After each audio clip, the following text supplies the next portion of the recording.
Je vous présente aujourd'hui le projet Pierre Verte, qui est l'un des deux projets qui a servi de support à la réflexion pédagogique que vous pourrez retrouver dans le parcours magistère. Vous trouverez également dans ce parcours la liste des contributeurs. Cet ensemble est constitué de 3 bâtiments, un corps central et 2 ailes latérales. Ces 2 ailes ont été réalisées lors d'une première tranche de travaux en 2014-2015. Le bâtiment central est actuellement en pleine réhabilitation. Je vais à présent vous présenter le résultat de la première tranche des travaux. Suivez-moi. Dans le centre historique d'Auch, le bureau d'études Adenda a inauguré en 2016 le bâtiment Pierre Verte. Il s'agit du premier immeuble européen situé en périmètre sauvegardé à avoir été converti en bâtiment à énergie positive et 100% autonome en énergie. Solutions techniques innovantes et matériaux biosourcés sont au cœur de ce projet.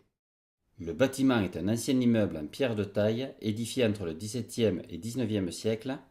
Il a été acheté par la SCI Pierre Verte pour aménager 1000 m² de bureaux présentant des performances énergétiques et environnementales très élevées. Il était impossible d'isoler le bâtiment par l'extérieur afin de respecter le caractère patrimonial du lieu et du bâti, et difficile d'isoler les murs par l'intérieur afin de préserver la structure ancienne en pierre. Cela lui aurait ôté l'inertie thermique très intéressante l'été.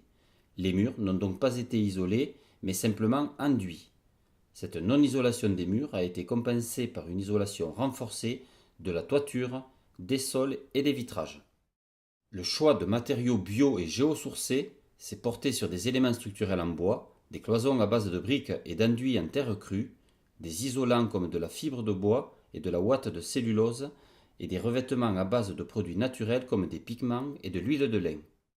Le projet Pierre Verte arrive aujourd'hui dans sa seconde tranche de travaux sur l'année 2019 avec la réhabilitation du bâtiment central selon les mêmes principes que ceux qui ont guidé la première tranche. Ce bâtiment est actuellement en fin de phase de déconstruction et de désamiantage.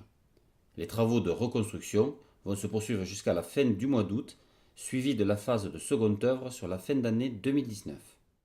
Le futur propriétaire de ce bâtiment au début de l'année 2020 sera la Banque de France. Dans le cadre de la famille de métiers construction durable, bâtiments et travaux publics, nous avons imaginé une extension à la fois virtuelle et futuriste qui a servi de support à l'exploitation pédagogique présentée dans le parcours magistère. Ce projet d'extension s'inscrit dans un contexte de politique publique de transport du cœur de ville et répondant aux besoins de micromobilité et dans la politique de sécurisation des livraisons des établissements bancaires. Il intègre donc la gestion des moyens de transport innovants comme des vélos, des gyropodes ou des trottinettes électriques.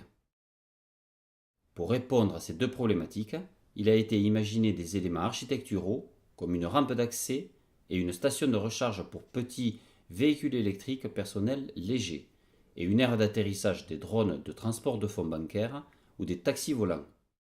Je vous donne rendez-vous dans ce parcours magistère pour découvrir l'exemple d'exploitation pédagogique de ce support que nous vous proposons.